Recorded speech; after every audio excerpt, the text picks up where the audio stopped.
إن الحمد لله نحمده ونستعينه من يهده الله فلا مضل له ومن يضلل فلا هادي له وأشهد أن لا إله إلا الله وحده لا شريك له وأن محمدا عبده ورسوله أما بعد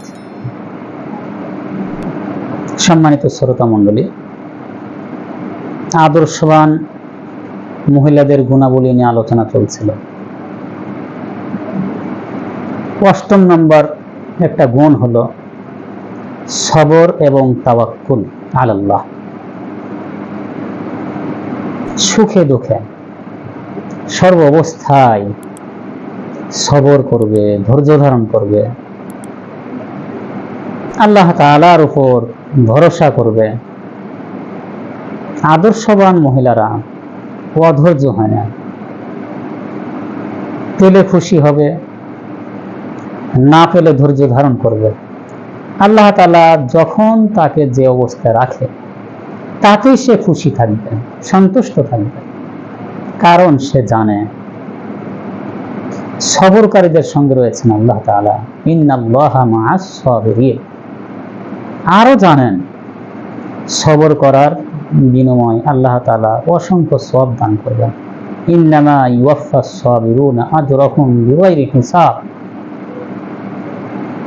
এজন্য আদর্শবান মহিলারা যে অবস্থায় থাকে স্বামীর আনুগত্য করার পাশাপাশি সবর করবে, ধৈর্য ধারণ করবে, আল্লাহ তাআলার উপর ভরসা করবে। এর উজ্জ্বল এক দৃষ্টান্ত হলো ইসমাইল আলাইহিস সালাতু ওয়াস সালামের আম্মা জান, ইব্রাহিম আলাইহিস সালাতু ওয়াস সালামের দ্বিতীয় স্ত্রী হাজার আলাইহিস সালাম। বিবি হাজার যখন তার সন্তান হলো ইসমাইল, কোলের শিশু ইসমাইল সহ ইব্রাহিম আলাইহিস সালাতু ওয়াস সালাম আল্লাহ তাআলার হুকুমে ইসমাইল আর তার মাকে এক মরুভূমি, বর্তমানের মক্কা নগরী, ওই সময় বাইতুল্লাহ হয়নি নির্মাণ, কোনো কিছুই ছিল না, সম্পূর্ণ মানবশূন্য, জনশূন্য এক মরুভূমি। পানির কোনো ব্যবস্থা ছিল না, খাবারের কোনো ব্যবস্থা ছিল না। এমন জায়গায় ইব্রাহিম আলাইহিস সালাম, ইসমাইল আলাইহিস সালাম কোলের শিশু এবং তার মাকে এখানে রেখে গেলেন, সঙ্গে কিছু খেজুর আর সামান্য কিছু পানি রেখে গেলেন। রেখে যখন যাচ্ছিলেন বলেও গেলেন না কেন? ইসমাইল আলাইহিস সালাম মা জিজ্ঞেস করলেন, আপনি কোথায় যাচ্ছেন আমাদেরকে রেখে? বারবার বলার পর যখন কোনো উত্তর দিলেন না, তিনি বুদ্ধিমান ছিলেন, বুঝতে পারলেন আল্লাহ তাআলার হুকুমে রেখে যাচ্ছেন। জিজ্ঞেস করলেন, আপনি কি আমাদেরকে আল্লাহর হুকুমে রেখে যাচ্ছেন? তিনি বললেন, হ্যাঁ। ইসমাইল আলাইহিস সালামের মা ওই সময় যা বলেছিলেন তা ছিল, ইযান লা ইউযাইউনা, তাহলে আল্লাহ তাআলা আমাদেরকে নষ্ট করবেন না, ধ্বংস করবেন না, তিনি আমাদের হেফাজত করবেন। এই যে একটা বাক্য, এই যে একটা কথা, যা স্বর্ণাক্ষরে লিখিত আছে, এটা সাধারণ কোনো কথা নয়। একবারে সর্বোচ্চ একজন আদর্শবান স্ত্রীর মুখ দিয়ে বের হয়েছে। কত উঁচু পর্যায়ের কথা। ইযান লা ইউযাইউনা। এরপর কি ঘটেছে, কি হয়েছে আমাদের সবার কম বেশি জানা। 1-2 দিন পর দেখা গেল খেজুর শেষ, পানিও শেষ। ইসমাইল আলাইহিস সালামকে দুধ খাওয়াতে হলে পানি তো পান করতে হবে, অন্তত দুধ আসতেছে না। ইসমাইল কান্নাকাটি করছে। বিবি হাজার সফা থেকে মারোয়া, মারোয়া থেকে সফা 7 বার দৌড়াদৌড়ি করলেন, দেখলেন কোথাও কোনো কিছু পাওয়া যায় কিনা, কোনো লোকের সন্ধান পাওয়া যায় কিনা, কিছুই দেখলেন না। আজও হজ উমরায় এবং কিয়ামত পর্যন্ত তাদের সেই আল্লাহ তাআলার উপর তাওয়াক্কুল করা, সবর করা, আল্লাহ তাআলার আনুগত্য করা, উপরন্ত স্বামীর আনুগত্যের স্মৃতি হিসেবে আল্লাহ তাআলা রেখে দিয়েছেন এবং থাকবে কিয়ামত পর্যন্ত। সপ্তমবারের পর তিনি একটা আওয়াজ শুনলেন, অতঃপর এসে দেখলেন ইসমাইল আলাইহিস সালামের পায়ের পাশে জিবরিল আমিনের ডানার আঘাতে সেই ঐতিহাসিক জমজম কূপ চালু হয়ে গেছে। আলহামদুলিল্লাহ। এরপরের ঘটনা আমাদের সবার জানা। তাহলে আমরা এখানে কি দেখতে পাচ্ছি? সবর, তাওয়াক্কুল, আল্লাহ তাআলার হুকুমের সামনে আত্মসমর্পণ, সামান্যতম এদিক ওদিক না করা, অবহেলা না করা। উপরন্তু আরো আমরা দেখতে পাচ্ছি স্বামী যেভাবে রেখে যাচ্ছে, সামান্যতম দ্বিধা দ্বন্দ্ব, হতাশা কোনো কিছুই নেই। আসলে আদর্শ মহিলাদের তারাই হলে কি বড় আদর্শ, এক নম্বর আদর্শ। আল্লাহ তাআলা সকল মহিলাকে তাদের আদর্শবান বানিয়ে দেন, আমিন। আরেকটি গুণ হলো শাকেরা হবে, শুকরগুজার হবে। আদর্শবান মহিলারা শুকরগুজার হয়, কৃতজ্ঞ হয়। স্বামী সবসময় কৃতজ্ঞ পরায়ণ করে। স্বামী যখন তাকে যতটুকু দিতে পারে তাতেই সন্তুষ্ট থাকে, খুশি এবং আনন্দ প্রকাশ করে। কোনো কিছু না দিতে পারলে মন খারাপ করে না।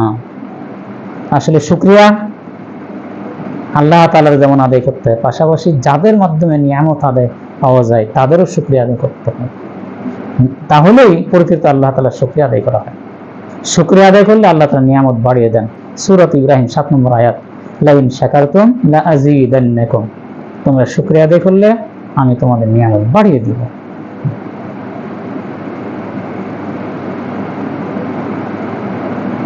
শুকরিয়া আদায় করা এটা নেককার মহিলাদের, আদর্শবান মহিলাদের বড় একটা গুণ। এই গুণ না থাকলে একজন মহিলা আদর্শবান হতে পারে না, স্ত্রী হতে পারে না। তার দ্বারা সংসারে কোনো উপকার হয় না, শান্তি আসতে পারে না।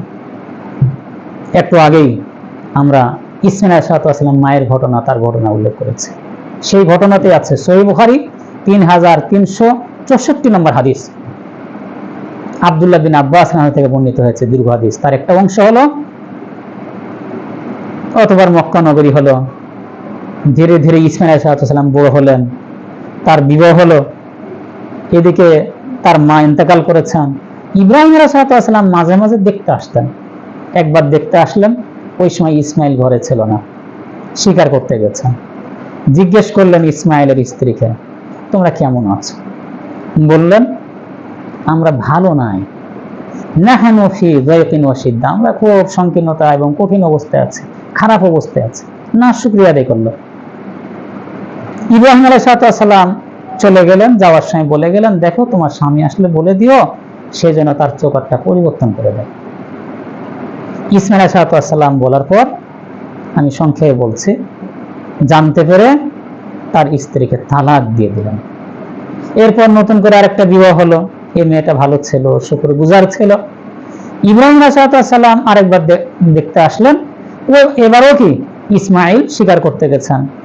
জিজ্ঞেস করলেন, তোমরা কেমন আছো, তোমাদের সংসার কেমন চলছে? বললেন, আলহামদুলিল্লাহ, আমরা খুব প্রশস্ত অবস্থায় আছি, ভালো অবস্থায় আছি, আল্লাহ তাআলা যে অবস্থায় আছেন সেটাই ভালো। এবার যাওয়ার সময় বলে গেছেন, দেখো ইসমাঈল আলাইহিস সালাম বলে দিও সে যেন তার চোখটা ঠিক রাখে। ইসমাঈল আলাইহিস সালাম আসার পর যখন জানলেন, বললেন, দেখো তুমি হলে চোখাট, তোমাকে ঠিক রাখতে বলা হয়েছে, অর্থাৎ তুমি থাকবে। নবীগণ স্ত্রী হিসেবে, বৌমা হিসেবে কেমন মেয়েকে, কোন ধরনের আদর্শবান মেয়েকে নির্বাচন করতেন আমরা জানতে পারলাম। এর বিপরীতে না শুকর মহিলারা, অকৃতজ্ঞ মহিলাদের ঠিকানা হলো দুনিয়াতে অশান্তি, আখিরাতে জাহান্নাম। সহিহ বুখারী 29 নম্বর হাদিস, আব্দুল্লাহ বিন আব্বাস থেকে বর্ণিত হয়েছে, নবীজি বলেন, আমাকে জাহান্নাম দেখানো হয়েছে, আমি দেখেছি জাহান্নামের অধিকাংশ অধিবাসী হলো মহিলারা। একফুর না, কারণ তারা নাশকরি করে। একফুর না, তারা কুফরি করে। সাহাবায়ে কেরাম জিজ্ঞেস করলেন, ইয়া রাসূলুল্লাহ, তাআলা আল্লাহ তাআলার প্রতি কুফরি করে, বেঈমানি করে? নবীজি বললেন, ইয়াকফুরনাল আশির ওয়াল ইহসান, তারা না স্বামীর নাশকরি করে এবং অনুগ্রহকে খাটো করে দেখে। নাশুকরি করে, অনুগ্রহ করার পরে তুমি যদি দীর্ঘ সময় পর্যন্ত তার অনুগ্রহ করো, কতবার কোনো ছোট্ট একটা সামান্য কিছু দেখলে বলবে কি, মা রাআইতু মিনকা খায়রান কত্তু, কখনো তো তোমার ঘরে এসে কোনো কল্যাণ পেলাম না। সহিহ মুসলিমে 2999 হাদিস বর্ণিত হয়েছে। নবী করিম সাল্লাল্লাহু আলাইহি সাল্লাম ইরশাদ করেন, আজাবান লিআমরিল মুমিন, মুমিনের বিষয়টা খুব আশ্চর্যজনক, আনন্দজনক, তার সকল বিষয় কি মঙ্গলজনক। সে যদি নিয়ামত প্রাপ্ত হয়, আনন্দ পায়, তখন শুকরিয়া আদায় করে, ফলে এটা তার জন্য কল্যাণকর হয়।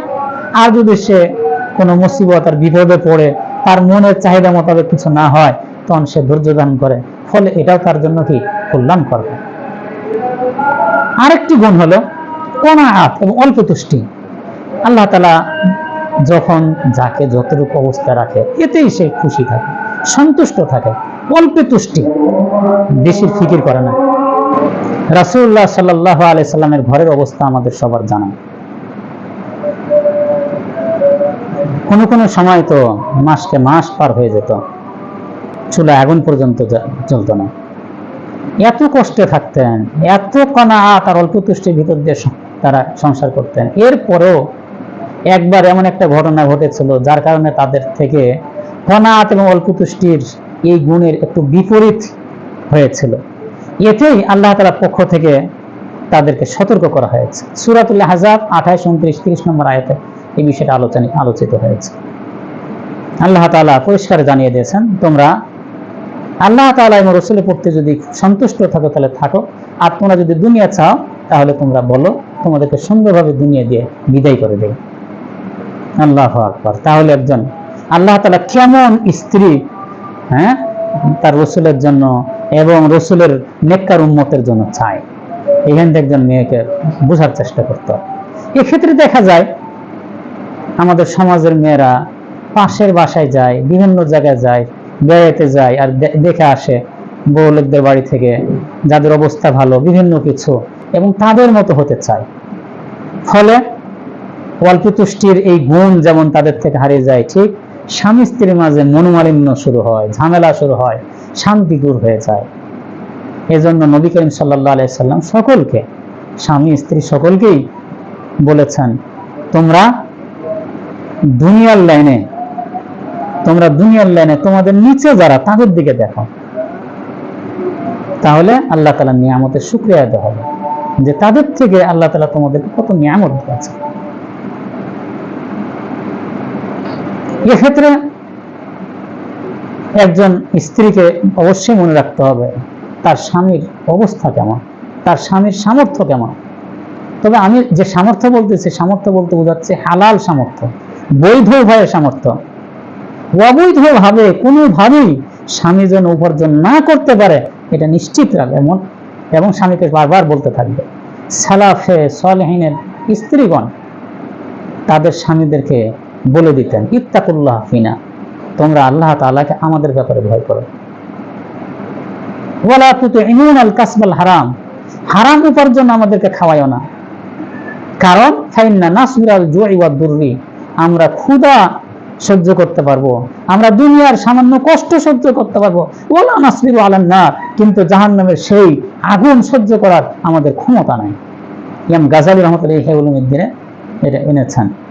সেখান থেকে শাইখ আব্দুল ফাত্তাহ আবু রাহমাতুল্লাহি সারবিন মুস্তারশিদেন এক টিকায় উল্লেখ করেছেন। আরেকটি গুণ হলো আদর্শবান মহিলাদের সুখে দুঃখে স্বামীর পাশে থাকা, স্বামীকে শক্তিশালী করা, স্বামীর মনকে ভালো রাখা, স্বামীর মনে যদি কষ্ট আসে কষ্ট দূর করা, তাকে সান্ত্বনা দেওয়া, কোনোভাবেই যেন স্বামীর কষ্ট না পায়, কষ্ট পেলে যেন কষ্ট না রাখে চেষ্টা করা দরকার।